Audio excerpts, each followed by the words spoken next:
Tadinya karyawan saya hanya 2 mahasiswa, nebeng di rumah mertua.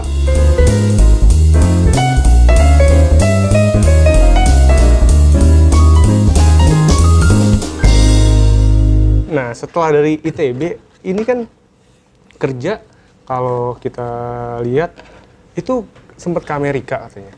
Kerja di Amerika. Saya setahun dulu lulus, 95 kan lulus ya. Lulus setahun, menikah 96, setahun setelah menikah saya ke Amerika. Di sana bekerja, tinggal di New York, kemudian karena sudah menikah, istri dibawa, anak lahir juga di Amerika, sekolah, ya itu jadi di sana saya bekerja, saya punya anak, saya sekolah juga S2. Kenapa dulu memutuskan untuk ke Amerika dulu, Pak? Bukan milih Amerikanya, tapi karena peluangnya yang datang itu. Lagi asik-asik kerja di Bandung, saya nggak mikir ke luar negeri ya. Dulu setelah lulus, menikah dengan istri saya lagi ngitung-ngitung kira-kira karir saya apa ya, karena posisinya kan dosen. Jadi tiba-tiba ada mantan pembimbing saya mengatakan ada lowongan magang kerja di Amerika, mau diambil apa enggak gitu. Gitu kan. Saya bilang ya kapan lagi ada opportunity bagus kan. Nah ini saya ambil, saya lulus, saya pergi, kira-kira begitu. Di tengah perjalanan program ini berhenti karena krismon.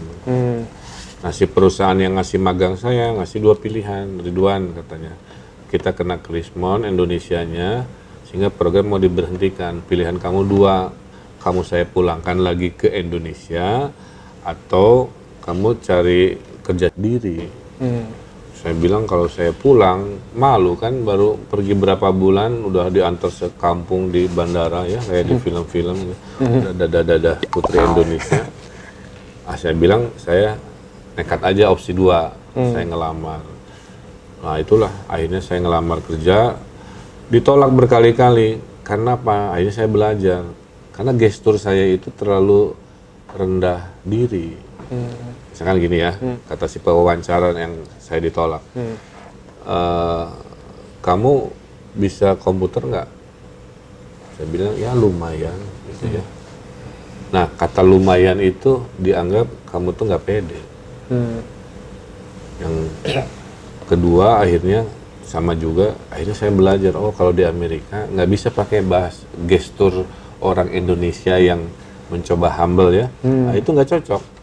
Harus self confident. Akhirnya saya keterima di wawancara yang keempat. Pertanyaannya sama kan? Emang kamu bisa komputer? Nah kalau saya jawab lagi dengan kalimat dulu pasti saya ditolak kan? Akhirnya saya rubah.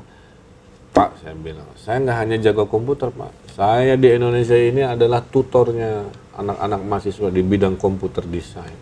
Saya keren, saya hebat. Gitu.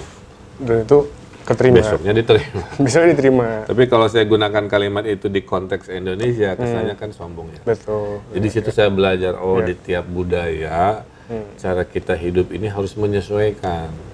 Mereka butuh orang yang makanya kadang-kadang jadi kayak kesan arogan orang-orang Amerika. Tapi saya amati itu karena memang dari kecilnya sudah dilatih percaya diri. Kalau ngomong tuh kayak nyerangan begitu ya. Bapak anak ngomong tuh kayak ke teman kan, kalau budaya sana kan. Ya akhirnya kita menyesuaikan. Nah, selama di luar Pak, kapan momen dimana Bapak bilang, wah ini udah waktunya saya pulang ke kampung halaman Indonesia? Ya saya 7 tahun, jadi saya 7 tahun jadi diaspora, 5 tahun di Amerika, 2 tahun di Hong Kong, dan saya merasa setelah 7 tahun saya harus pulang karena posisi saya itu posisi yang saya nggak bisa berkembang lagi. Ya, kalau pulang saya bisa running my own business kan begitu. Kalau di sana saya is just an employee gitu ya. Plus saya ini orang Sunda yang homesick kan gitu. Jadi akhirnya saya pulang, tapi saya pakai strategi. Sambil saya pulang, saya bawa kerjaan. Saya melakukan namanya outsourcing ekonomi. Kerjaannya di Cina, kerjaannya di Hong Kong, tapi dikerjakannya di Bandung. Jadi 2 tahun pulang itu saya senang sekali. Kenapa? Karena dibayarnya pakai dolar, kan? Kerjaannya nggak ada di Indonesia. Jadi setiap 2 minggu sekali saya traveling kemana-mana kan begitu. Tapi seiring waktu ternyata bisnis Indonesia juga rame kan, dan lebih jelas, lebih mantap lah. Akhirnya saya putuskan full aja meroyek bikin kantor di Indonesia. Tadinya karyawan saya hanya 2 mahasiswa, nebeng di rumah mertua, sampai akhirnya sekarang saya punya kantor sendiri, beli tanah sendiri, punya karyawan sampai 70, dan proyek ada di mana-mana. Itu untuk yang waktu Bapak umur 32 tahun, Bapak decide untuk urban ini, Pak? Iya. Jadi itulah. Jadi kadang-kadang kemapanan orang timingnya beda-beda. Kalau saya 7 tahun dulu di luar negeri, baru setelah itu mandiri, mapan, baru masuk politik.